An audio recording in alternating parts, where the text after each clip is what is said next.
शिवाय श्री शिवाय नमस्तुभ्यम। भक्तों, आज हम श्रवण करेंगे सावन मास का पहला अध्याय। ध्यान पूर्वक सुनिएगा। पूरे सावन मास के महात्म आपको सुनाए जाएंगे। जितना आप ध्यान से सुनेंगे उतना आपको ज़्यादा ही फल की प्राप्ति होगी। भगवान का नाम लेकर शुरू करते हैं। श्री शिवाय नमस्तुभ्यम।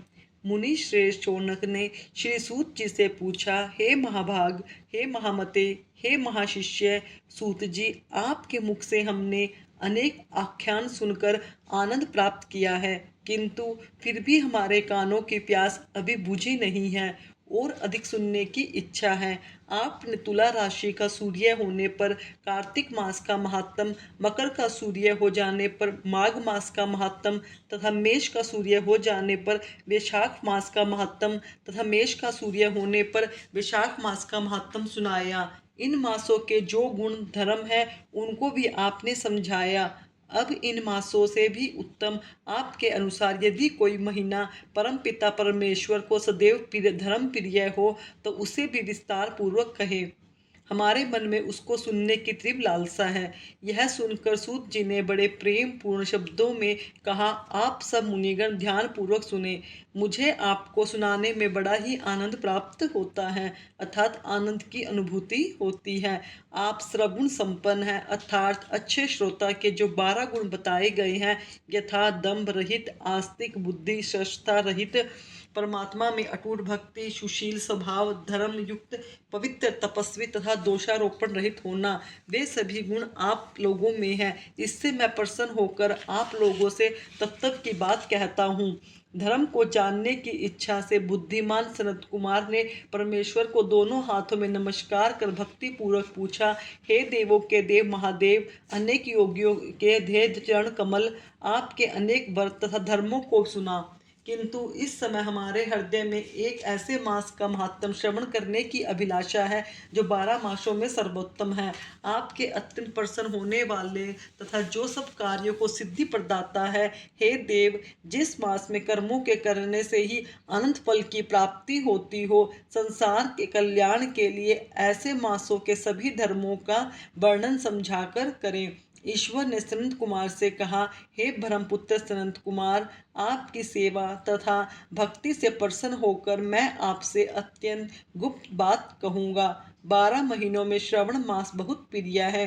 पूर्णिमा को श्रवण नक्षत्र का योग हो जाने से भी मास नाम श्रावण कहा जाता है, जो श्रावण मात्र से सिद्धि देने वाला हो, इसलिए श्रावण नाम कहा गया है। आकाश के समान स्वच्छ हो जाने से नभा नाम कहा है। उस मासों के धर्मों की गणना करने से के लिए पृथ्वी पर कौन समर्थ हो सकता है। जिससे संपूर्ण फलों को कहने के लिए ब्रह्मा जी हुए और जिस श्रावण मास के महात्म को देखने के लिए इंद्र हुए और जिसके फल को कहने के लिए भगवान अनंत ने 2 सहस्त्र जीवा धारण की। हे मुने, दूसरे मास की इस मास की एक कला के बराबर भी प्राप्त नहीं कर सकते। संपूर्ण श्रावण मास धर्म पूर्वक और व्रत पूर्व है। इस मास में कोई भी दिन मनुष्य को शून्य नहीं देखा गया।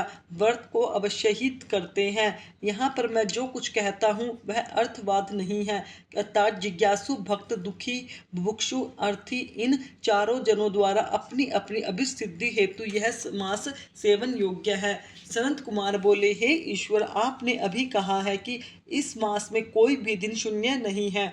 हे श्रेष्ठ, उसे आप मुझे विस्तार पूर्वक कहें। किस विधि में कौन सा व्रत किस वार का होता है और उस व्रत का अधिकारी कौन है? फल तथा विधि क्या है? देवता तथा पूज्य कौन है?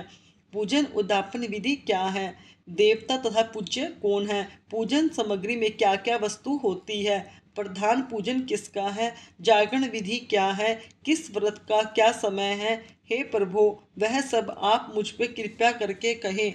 आपको श्रावण मास कैसे प्रिय हुआ? इसे पवित्र किस कारण से कहा गया? इस मास में कौन कौन अवतार उत्पन्न होता है?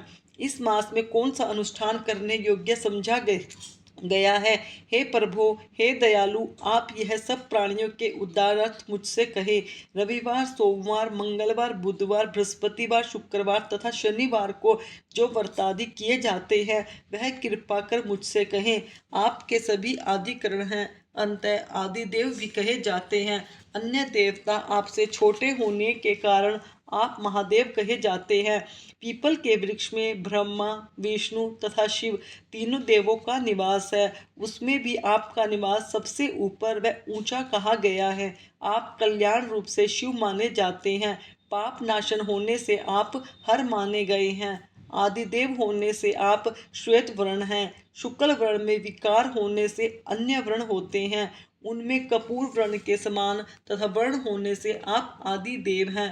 पहले गणेश जी का अधिष्ठान रूप 4 दल का मूलाधार चक्र बनाएं। उसके ऊपर 6 दल का ब्रह्मा जी का अधिष्ठान नाम का दूसरा चक्र है। उसके ऊपर 10 दल वाला भगवान विष्णु का मणिपुर नामक तीसरा चक्र है। फिर हृदय में अधिष्ठान रूप 12 दल का अनाहत नाम का चौथा चक्र है। सबके हृदय में होने वाले उस चक्र में आपकी स्थिति कही जाती है। ब्रह्मा जी तथा भगवान विष्णु के ऊपर आपका निवास होने से आपको मुख्यतः कहा गया है। केवल आपके पूजन मात्र से पंचायतन का अर्चन हो जाता है। यह सब अन्य देवताओं में नहीं है। स्वयं आप शिव हैं। आपके वाम भाग में पार्वती का निवास है। गणपति का दक्षिण भाग में, सूर्य का नेत्र में भगवान हरि जल रूप कहे जाते हैं। हे ईशान, जब आप उस अन्न तथा जल का भोग करने वाले हैं तो आपकी प्रवीणता में किसी को भी संदेह नहीं हो सकता।